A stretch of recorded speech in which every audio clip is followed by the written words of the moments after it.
We regret that Miss Lois Marshall is not able to appear on our program today. Instead, we bring you a program, 10 Minutes with Glenn Gould. These are the keys to fame for those few who can truly master them. These are the keys to beauty and inspiration for the millions who love music. One man can enrich the lives of many others through the keyboard of a piano. One such man is a Canadian who has earned international fame as a concert pianist. In the brief span of 5 years, he has become a musical personality of international importance. His tours of North America, Europe, and the Soviet Union have been greeted with mounting praise and enthusiasm. A genius, a sensitive artist, a pianist with rare gifts for the world.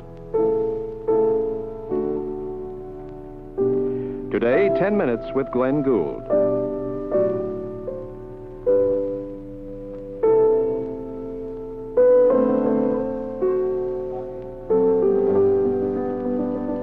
Talking to Vincent Tovell. Glenn, how old were you when you first started to play the piano? I was about 3, I think. I don't really know, because I don't recall any particularly conscious effort to get me to play the piano at any time. It just was one of those things I took to as if I'd fallen into a swimming pool and became a swimmer, you know? Did you ever have to struggle to learn to read music the way most of us did? I don't recall struggling. I think that, first of all, I played for my own amusement and amazement, and sometime along the way I learned to read music because it made it all much easier and much more fun. But I don't recall struggling to do it, no. When did you first play in public?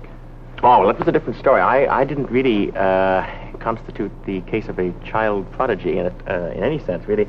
I made my debut when I was about 14, which was pretty late in life, as those things go, you know.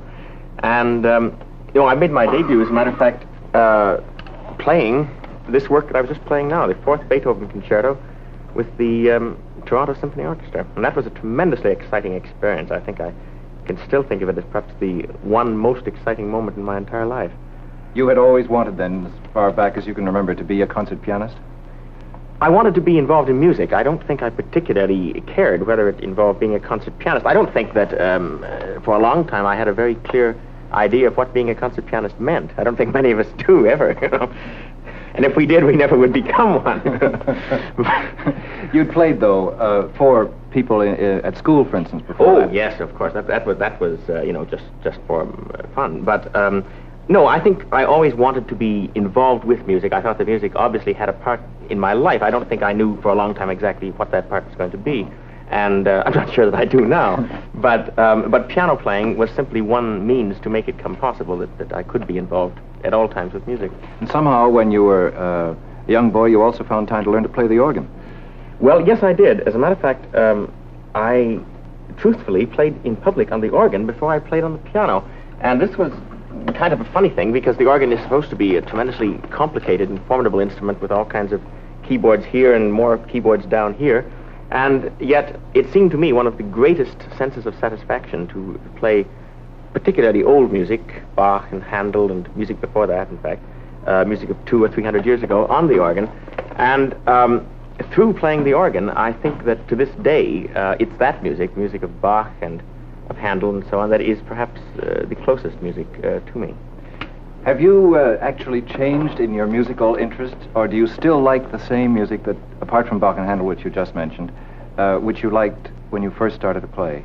Well, I remember that when I first started to play, and when I was in my my teens particularly, I hated about 95% of all music, of all periods, you know. I had very strong opinions, much stronger than I would dare to have today.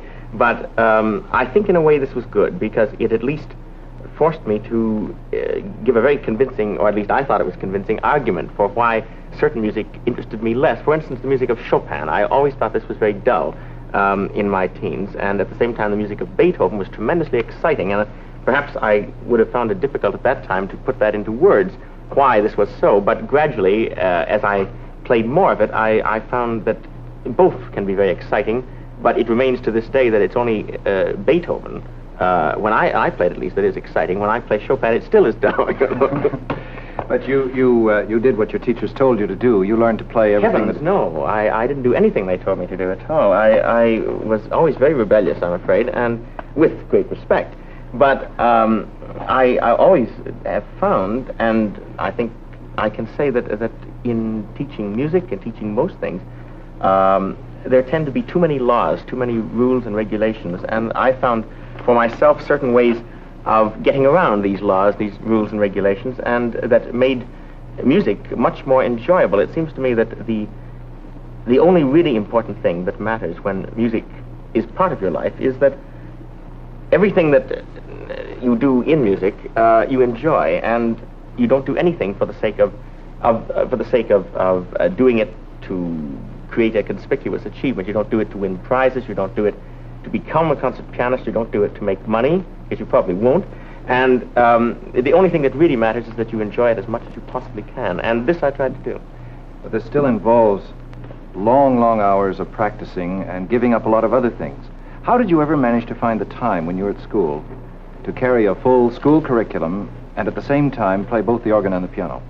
Well, that was very difficult, and I must say that I was greatly helped by some very, very kind school teachers and one particularly kind high school principal who looked the other way a great deal of the time. And without that having been the case, I don't know whether it would have been nearly as easy for me to have become a professional musician. But it was a tremendous assistance at school, because I managed to do all these things and to somehow or other take some school examinations too. But it is, of course, extremely difficult for any student when they want to do very seriously and very intensely work outside. If they have to do a full school work, it's extremely difficult. Do you think this inevitably involves giving up some of the social life, some of the companionship, friendship that you have in school? Undeniably. There's no question about it, and it's only an argument as to whether what you give up is equaled by what you gain. I think it is. I think it can be. Did you find it very difficult to go home in the afternoon and play the piano instead of staying around the schoolyard? No, because the schoolyard was always too cold anyway, you know, and I didn't really want to stay around very long.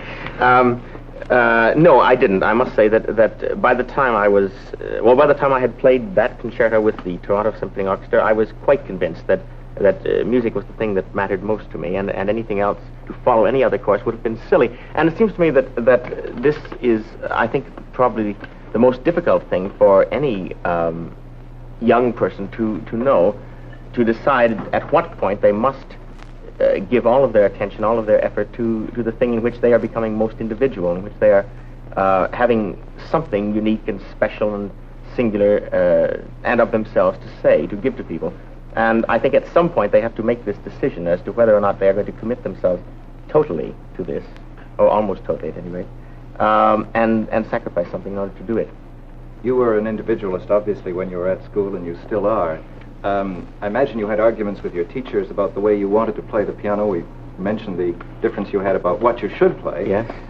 Your chair, for instance, which your father designed for you, and which has been around the world with you by this time, is lower than most pianist chairs. Yes, it's lower by about 6 inches, at least 6 inches, perhaps more, and it has all kinds of funny little gadgets that work every leg separately and do all sorts of things. In case the floor tips, I don't, you know. I'm the one completely level person at all times. But anyway, this chair is a marvelous invention because it allows me to play in a certain manner very close to the keys. My hands don't come up and down as much as most pianists do. They stay very close to the keys. And this allows you a tremendous contact with the keys. It's almost like stroking a dog. It's that kind of motion.